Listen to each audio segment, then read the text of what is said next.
A Station T apresenta o podcast Stationcast. Seja muito bem-vindo.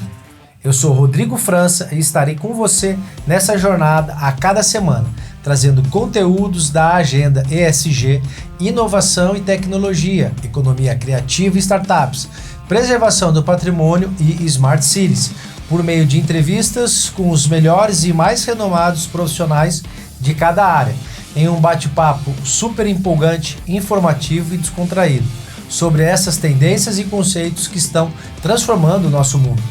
Esse é a Stationcast.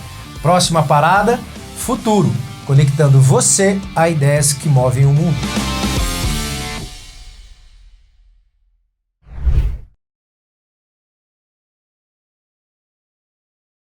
E nessa linha de raciocínio, Beto, agora pela ótica não mais, né, apenas do marketing, né, mas de quem atua em um dos melhores centros de inovação da América Latina, né, como eu disse, reconhecido internacionalmente, com um faturamento anual de R$500 bilhão. Então não é qualquer empresa, né, não é qualquer organização social sem fins lucrativos, tá? Porque o César é uma organização social sem fins lucrativos, que tem aí há mais de 20 anos, ou seja, 2 décadas, formando pessoas, impulsionando organizações, potencializando suas estratégias digitais e formando gerações aí que antigamente saía de Recife para buscar oportunidade de trabalho em São Paulo, em Santa Catarina, Paraná e outros lugares do mundo, ou até mesmo do país, e hoje, quando sai, voltam para Recife, né? Então, ao mesmo tempo trabalhando aí com um time diverso, né, com mais de 1.000 colaboradores, vocês têm a identidade e sabem o que querem. Haja visto o próprio Porto Digital, que para mim é uma das maiores acupuntura urbana que eu conheço. E aí eu pergunto para você, Beto, qual desafiador é cumprir, né, a missão de vocês dentro de todos esses cenários, no identificar, potencializar e concretizar oportunidades de transformação das organizações e na vida de milhares de pessoas e profissionais, sem falarmos, né, do que vocês já fizeram ou do que vocês já estão aí almejando, mas principalmente tendo aí em vista esse futuro, né, do trabalho e dos negócios com extrema efetividade, né, dentro dessa disrupção da inteligência artificial. Ou seja, qual é desafiador para vocês? Né? Para vocês realmente fazerem com que catalise essa nova cultura de inovação, não só aí mais no estado, porque eu sei que vocês estão em Paraná, em Curitiba também, mas assim como o Ricardo, que já está expandindo, né, o quão desafiador é justamente identificar esses pontos de necessidade tanto das organizações e do mercado hoje, sendo que o conhecimento se multiplica a cada 2 horas. Então a gente está falando de 5G no Brasil, que não existe ainda. Cara, a China está falando de 7G. Como que vocês fazem isso? Conta para mim, que eu fico curioso com isso tudo. Rodrigo, obrigado. Deixa eu passar. Natália, você tinha uma observação, ainda está no ar ainda, você consegue fazer ou continua? Como é que fica? Quer fazer, Natália?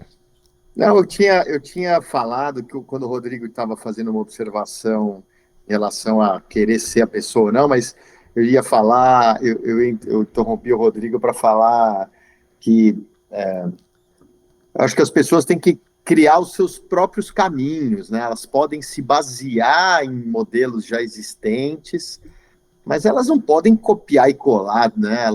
Elas precisam exercitar a criatividade, né?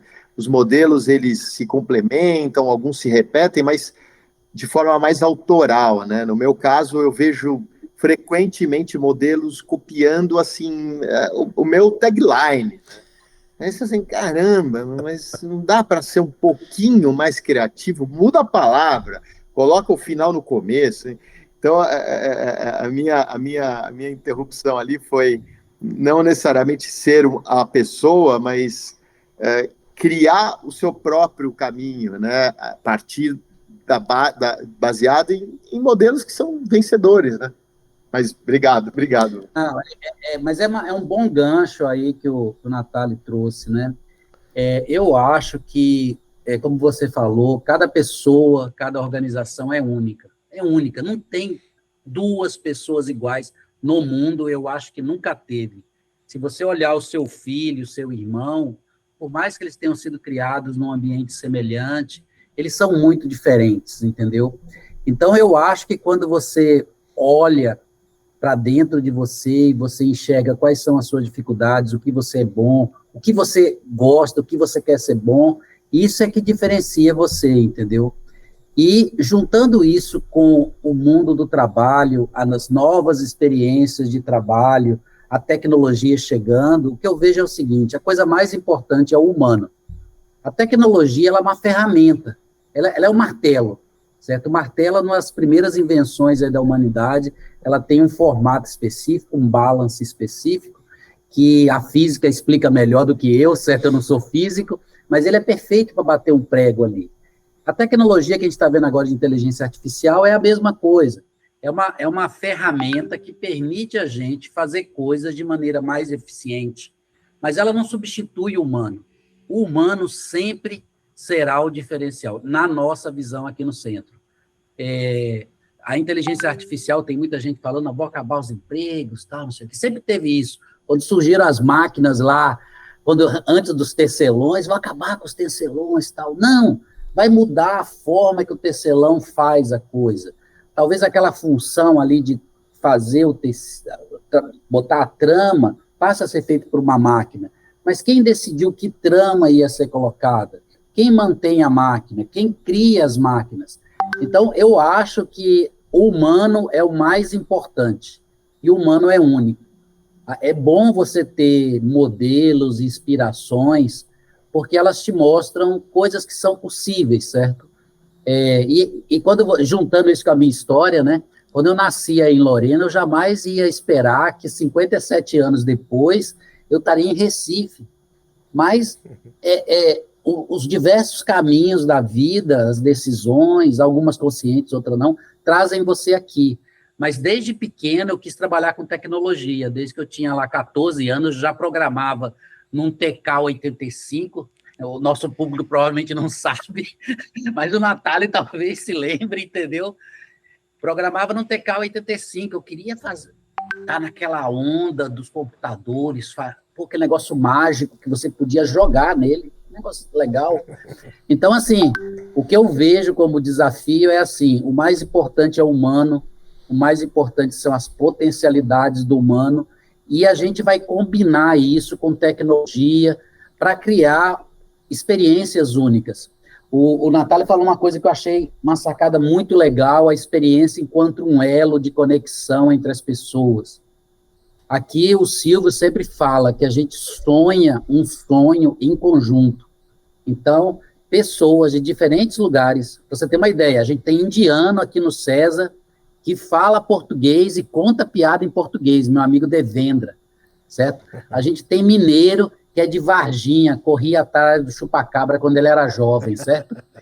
Tenho eu de Lorena, tem gente do Brasil todo, Silvia de Taperoá, no interior aqui de Pernambuco, mas um monte de gente que foi batendo aqui em Recife, foi ouvindo aquela história de Silvio, ouvindo a história dos... Fábio Silva, que é um dos criadores do César, é de São Paulo. Então, a gente ouve aquele negócio toca a gente, e a gente passa a fazer parte daquilo, a construir. Então, o mais importante é o ser humano, entendeu? O ser humano é o centro de tudo. Tecnologia a gente resolve, vai aprendendo, vai fazendo. Sensacional. E quando vocês estão falando, eu fico lembrando, fiquei lembrando agora, quando a gente estava na pandemia, né? E o quanto esse peso do relacionamento pegou pra gente, né? Então a gente não podia abraçar as pessoas, porque a gente estava se deparando por uma coisa assustadora, extremamente nova. Então, para mim, e acredito que para vocês e para a maioria das pessoas no mundo, essa pandemia ela serviu para duas coisas. A primeira, para a gente valorizar o ser humano, e principalmente aquelas pessoas que são as mais próximas da gente, que é a nossa família, e o quão forte os relacionamentos em famílias mais saudáveis saíram dessa, né?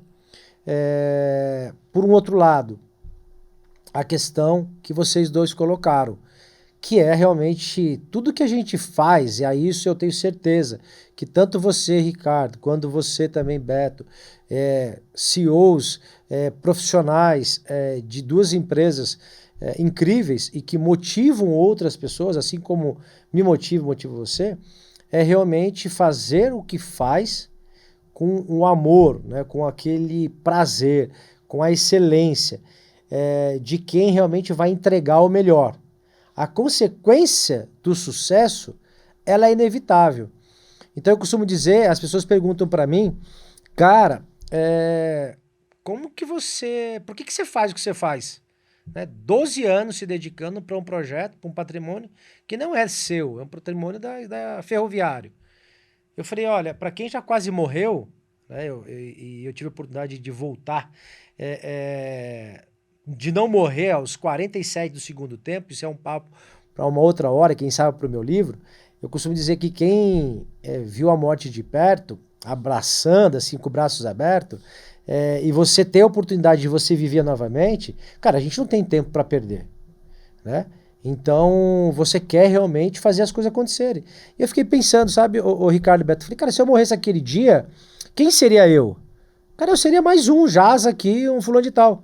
Eu falei, não, eu quero fazer alguma coisa. Então, a vida, para mim, ela tem que ter propósito. E aí é o ponto para encerrar esse primeiro bloco, para que a gente possa deixar aqui uma mensagem. Quando as pessoas perguntam, por que você faz o que você faz? Né, hoje, se dedicando 12 anos da sua vida, da sua família, dos seus recursos, para restaurar um patrimônio abandonado. Eu falei, primeiro, porque eu estou dando continuidade a um legado que foi um ponto do Dom Pedro II, né? Vamos dizer assim, que foi um visionário com as ferrovias, que foi um motor de propulsão do desenvolvimento socioeconômico do país. Né? Então, é uma timeline de 3 séculos de inovação, empreendedorismo e desenvolvimento social, que estava abandonado. E, a partir disso, quando você coloca um propósito de não só de restaurar, mas depois você dá um uso inteligente para um patrimônio que era abandonado e vivia ali com muitos moradores de rua e usuários de droga, quando você faz essa acupuntura urbana, que foi cunhada pelo Jaime Lerner, né, que foi governador do estado do Paraná 2 vezes e prefeito de Curitiba 3 vezes, ou vice-versa, que inclusive nós fizemos o segundo podcast com a Ariadne, lá do Instituto Jaime Lerner.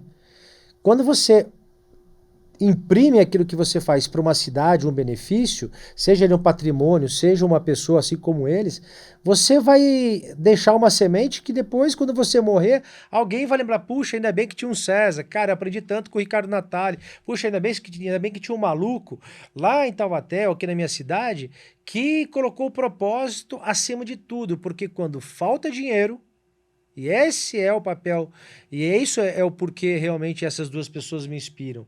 E por trás de uma grande empresa, tem sempre um grande homem, né? Assim como também por trás de um grande homem, sempre tem uma grande mulher. Isso são algumas verdades que a gente vai aprendendo, né? Com a vida. Então, quando você, e pega essa daí, tá? Você que quer empreender, você que quer vencer na vida, se você só olha para o dinheiro, você está com o seu foco errado. Porque se a recompensa daquilo que você está fazendo é o dinheiro, eu vou te falar, quando o dinheiro não vier, quando ele faltar ou quando demorar para vir, você vai abandonar esse teu objetivo, porque o teu objetivo não tem uma base sólida, que é o propósito. Porque quando falta dinheiro, mas você tem propósito, o propósito te mantém vivo, te mantém forte, te mantém resiliente para que você então possa continuar e o dinheiro uma hora chega. Concordam comigo? Eu acho que certamente vocês passaram por isso também. Para vocês chegarem aqui, não foi fácil, né? Então, para a gente encerrar esse bloco, conta aí uma experiência, né? Porque as pessoas... Uma experiência, né, Ricardo? Parece redundante, né? Mas a experiência. O Ricardo tem uma experiência. Foi fácil para você, Ricardo? Foi fácil para você, Beto? É fácil para um Silvio? É fácil para o seu time? Não é hoje, para o seu time, pode ser fácil. Porque hoje é a parte gostosa, mas a parte chata, né, é o que vocês construíram, né? Então vocês nunca desistiram, né? Vocês nunca desistiram. E acho que essa é o ponto, a gente não desistir e se encarar. E aí vocês colocaram uma coisa impressionante, assim, bem precisa. A individualidade, a criatividade, ou seja, são as pessoas. Então, qual é o segredo para vocês envolverem essas pessoas? Tanto por equipe, porque vocês devem ter equipes maravilhosas, quanto também os consumidores. Palavra de CEOs e diretores para você que está aprendendo. O que eu acho, Rodrigo e Natália, assim, quando eu olho para o país, por mais dificuldades ou mais atropelos que eu tivesse tido na minha carreira, é um detalhe. A gente tem pessoas no país que passam por dificuldades muito maiores do que a nossa, certo? E que a gente tem o exemplo aqui no César, certo? O César tem uma série de projetos educacionais, certo? Em que a gente viu pessoas de baixa renda transformar a vida através do conhecimento, através do aprendizado. Então, a gente tem um projeto educacional que roda aqui em Recife e no Rio, junto com o Oi Futuro, que é um grande parceiro da gente. Esse projeto tem 15 a 16 anos e ele forma meninos em desenvolvedores de games no primeiro, segundo e terceiro ano. Então, eu vi meninos lá entrarem, pessoas de baixa renda, que a gente, se você fosse ver ali, o que ele vai ser? A gente não é difícil, certo? Para quem não tem uma rede de relacionamento, não tem acesso às melhores faculdades, a gente viu eles entrarem ali, a gente viu eles saírem dali, a gente viu eles começarem a trabalhar, alguns trabalham no César, outros trabalham em outras empresas, eles ajudarem a comprar a primeira casa, ajudaram a comprar o primeiro carro da família, fizeram a primeira viagem internacional e hoje moram fora do país, e a família que ficou aqui tem uma condição de vida muito melhor. O que muda? Eu acho que você falou uma coisa que é muito... Não é o dinheiro, é a sua vontade de aprender, de conhecer, de crescer enquanto ser humano. Então, se você coloca isso como um plano na sua vida, você consegue. Em algum momento, você pode estar agora com uma dificuldade maior, mas aquele negócio do Lean Startup, você vai prototipando a sua vida, achando um lugar onde as suas fortalezas e o que você aprendeu é único. E aí, você vai conseguir ter um lugar de destaque. Não vou... Agradeço as suas palavras, mas aqui no César eu sou mais um colega, entendeu? Quem criou esse negócio aqui foi Silvio, foi Fábio. Hoje eu contribuo, tenho papel de liderança, etc. Mas eu entrei nesse negócio como estudante. Eu entrei na faculdade, quando o Silvio voltou do doutorado, eu era estudante. Então, é um processo coletivo, certo? De pessoas juntos, sonhando um sonho comum, mas quando você olha para o indivíduo, é um indivíduo querendo aprender e achar suas fortalezas. Então, assim, a minha história, eu acho legal, certo? Eu estudei em escola pública, certo? A minha vida foi toda em escola pública. Eu estudei numa escola federal, graças aí ao suporte da minha mãe e meu pai lá, complementando a escola pública, certo? E consegui ter uma carreira, acredito, de sucesso. Mas veja, quando eu olho para o lado, eu vejo tantas pessoas que poderiam estar no mesmo lugar que eu estou, muito melhor, que a gente tem a missão de ajudar, entendeu? A gente está num projeto de mudança de vida, certo? Então, o pessoal me conhece aqui como sargento, sabe? Porque eu sou bem duro, né? Mas quando eu começo a falar essas histórias, me lembrar, o olho enche de lágrima, pô. Uhum. Certo? Porque são pessoas que você está mudando a vida. É isso que a gente faz no César. Transformar a vida das pessoas, certo? Então, o que eu deixo de mensagem é isso. Aprenda todo dia, não desista. Tem muitas dificuldades.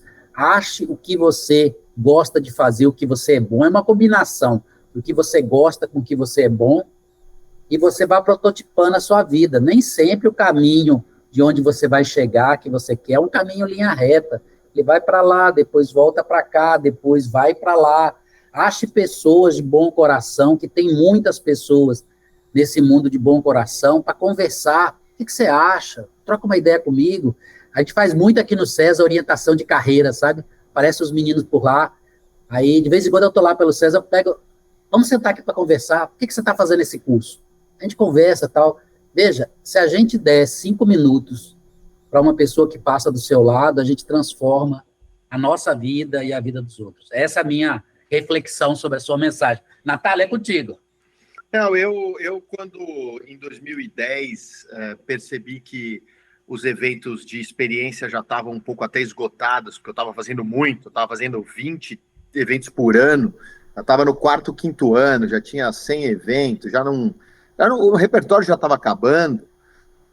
Eu percebi que eu precisava dar uma pivotada no meu negócio, e aí eu decidi fazer uma segmentação por áreas de negócio, e não por setores, porque o mercado na época fazia muitos eventos só para setor de energia, só para setor de tecnologia, só para setor de saúde, e eu pensava assim, poxa, para eu ir, sei lá, para uma IBM, buscar um patrocínio, eu vou no primeiro, interessa, vou no terceiro, acaba o budget e vai embora. E aí eu tomei uma atitude de setorizar, de segmentar por área de negócio. Então eu criei um clube de CIOs, um clube de CFOs, um clube de VPs de RH, um clube de VPs de marketing, e o Experience Club virou um clube de CEOs, de donos, de VPs executivos. Então eu construí uma plataforma de 5 clubes, cada clube com uma média de 6 a 10 eventos, então fazia quase 40 eventos no ano, e eu comecei a levar para as empresas pagavam uma anuidade, e os 5 executivos, cada um no seu respectivo clube, participava. Fui crescendo de 2010 até, fui com esse modelo até 2020, até pouco antes até a pandemia. Mas o que eu fui perceber é que eu percebi várias coisas, a partir dessa pivotada. Primeiro, o networking, ele é commodity, ele é periférico. O fim não pode ser o networking, porque o patrocinador, ele, entre aspas, compra esse networking. Ele vai no palco, ele bota a marca, ele cria a rede própria e depois ele não precisa mais do realizador. O que deveria ser e o que passou a ser o centro, a espinha dorsal do meu negócio foi o conhecimento. E aí, depois que eu pivotei esse modelo e mudei o modelo, eu entendi que nada era mais poderoso para unir as pessoas do que o conhecimento. E o conhecimento não é commodity. Você nunca vai conseguir ter ele inteiro, tudo sobre ele.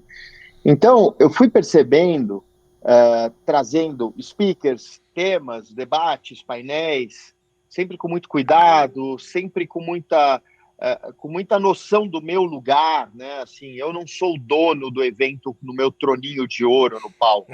Eu sou um agente, Eu sou um canal, O dono do evento são os patrocinadores, são os associados, eles são protagonistas, Esse protagonismo ele não é nosso. E aí o que eu comecei a perceber na prática, e o Beto sabe muito bem o que eu estou falando, a tradição do mercado corporativo brasileiro, mesmo de alta performance, é uma rotina, sabe, que não nos permite o desenvolvimento pessoal e profissional numa velocidade maior. Porque o brasileiro trabalha 10, 12, 14 horas por dia, muitas vezes procrastinando, muitas vezes por reuniões que não valem a pena ou que não precisam. Então, essa carga horária, o presidente tem que chegar às 7h30 da manhã, tem que ir embora às 9 horas da noite, ele não pode ir antes. E aquilo acaba enclausurando esses executivos e prendendo essas pessoas como reféns num modelo que não é saudável. E aí eu passei a perceber isso porque, em muitos casos, discutindo, debatendo, trazendo à luz aí discussões importantes, eu percebia que eram temas que eu já estava lendo, que eu já estava entendendo muito, mas que presidentes, líderes de empresas gigantes não estavam acompanhando. Falei, caramba, mas aonde está o problema, Eu não sou mais inteligente e nem leio mais do que ninguém. Estava aí. O presidente numa empresa do setor de saúde, naturalmente, fica muito dentro do setor e acaba não saindo ou não expandindo mutuamente. Estou generalizando. E aí eu fui entender que podem ser executivos, líderes de empresas gigantescas, com centenas ou milhares de colaboradores, talvez sejam esses ou essas, que mais precisam de suporte para acelerar o desenvolvimento e o conhecimento, porque tem uma carga de responsabilidade muito grande sobre as costas e tem dificuldade. E o Beto também há de concordar, as instituições de ensino mais tradicionais, elas ficaram um pouco para trás, né? As instituições mais modernas ocuparam espaço. E aí eu fui entender ainda que, pós-pandemia, muita gente me ligando, dizendo assim, caramba, Nathalie, bem que você avisou, né?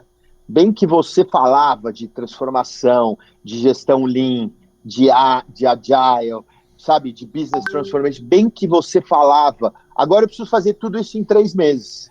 Eu tive 5 anos para fazer, e agora eu tenho que fazer tudo isso rápido.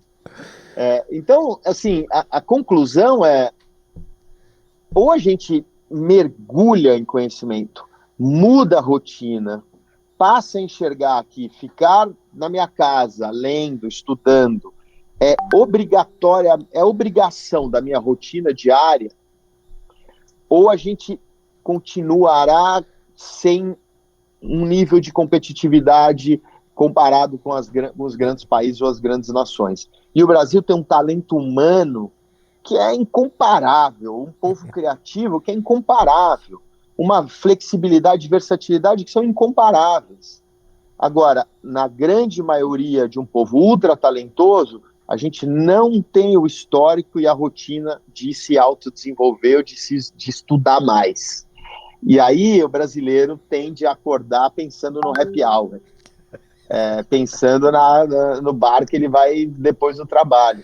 E aí eu fui entender que a missão do Experience Club era muito mais de transformação por meio de conhecimento do que por experiência, por network, como qualquer outra coisa. E o nosso papel era muito mais apoiar empresas e executivos e empresários em aumentar nível de competitividade do que construir situações que ele vai beber um champanhe com outro par. No fundo, não é nada disso. No fundo mesmo, o que a gente quer é curar caminhos ou temas que a gente literalmente apoia e joga e fala assim, olha, você não tem tempo que você está nessa rotina, mas eu tenho, porque eu estou viajando e pesquisando e interagindo com o mundo inteiro, com os polos de inovação. Imagina, Rodrigo, o que não tem de conhecimento e que não chega de novidade dentro do César, dentro do Porto Digital, dentro da tua estação. Então, nós precisamos, sem dúvida, assumir esse papel de levar esse conhecimento de transformação, porque, na maioria dos casos, esses altos executivos ou empresários, infelizmente, não têm tempo, não têm rotina, não têm histórico para isso. Você trouxe vários pontos bem importantes. E assim, quando eu olho aqui para a tua página, né, e aí eu já quero, para a gente encerrar, a gente está encerrando já faz uns 10 minutos, né? Mas tá tranquilo, quando o papo tá bom, passa a hora, você nem vê. Então, para a gente realmente encerrar agora, de fato, esse episódio da Station Cast, o futuro do nosso trabalho e dos negócios frente aos desafios da inteligência artificial, eu estou aqui com o Ricardo Nathalie, CEO e co-founder da Experience Club. Então, anota aí, experienceclub.com.br, só para você ter uma ideia. Nos eventos que acontecem, Fórum CEO Brasil, Confraria dos CEOs, Jantar do Ano, RH Experience, Facilities Club, cara, e tantos outros, além também de você ter plataformas, conhecimento, segue lá a plataforma, o Ricardo Nathalie. Eu sempre, quando eu quero alguns bons livros, eu vou lá no teu Instagram, que você está sempre aí indicando, então eu compro e não erro. Né? E, ao mesmo tempo, o César School, então você vai ter uma noção do que eles fazem, né? O nível de governança e transparência, a rede de inovação aberta que eles possuem, né? Onde eles estão, cesar.org.br. O que eles fazem, né? Inovação da educação, design de produtos e serviços, inovação corporativa e estratégia de negócio, que tem bem a ver com o que você conversou. E isso daí eu percebi muito também quando a gente chega com uma mente um pouco mais ativa do que outros que já são mais antigos, né? E aí você tem que realmente ter a abertura dele, senão você não consegue, às vezes, inovar dentro da própria empresa. Se o CEO não compra a tua ideia, né, ou a diretoria não compra, você vai ficar nadando contra a maré. Né? Soluções robustas em TICs e tantas outras coisas. Nada se faz sem pessoas e, ao mesmo tempo, o que fazemos para pessoas, nós fazemos com pessoas.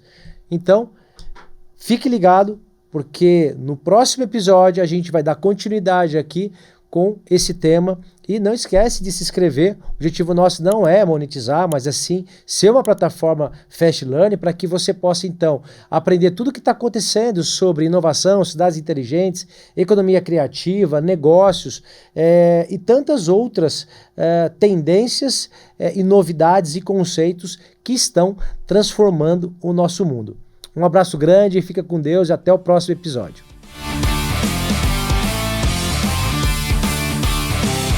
E com isso chegamos ao fim de mais um episódio da Station Cast. Se você gostou, curta e compartilhe nas redes sociais para que outras pessoas também possam juntar à nossa comunidade. Não se esqueça de nos seguir nas redes sociais para ficar por dentro de tudo o que acontece nos próximos episódios e de nos enviar as suas perguntas e comentários. É isso aí, pessoal. Agradecemos por nos acompanhar até aqui. Siga lá no canal no YouTube Station T. Um forte abraço.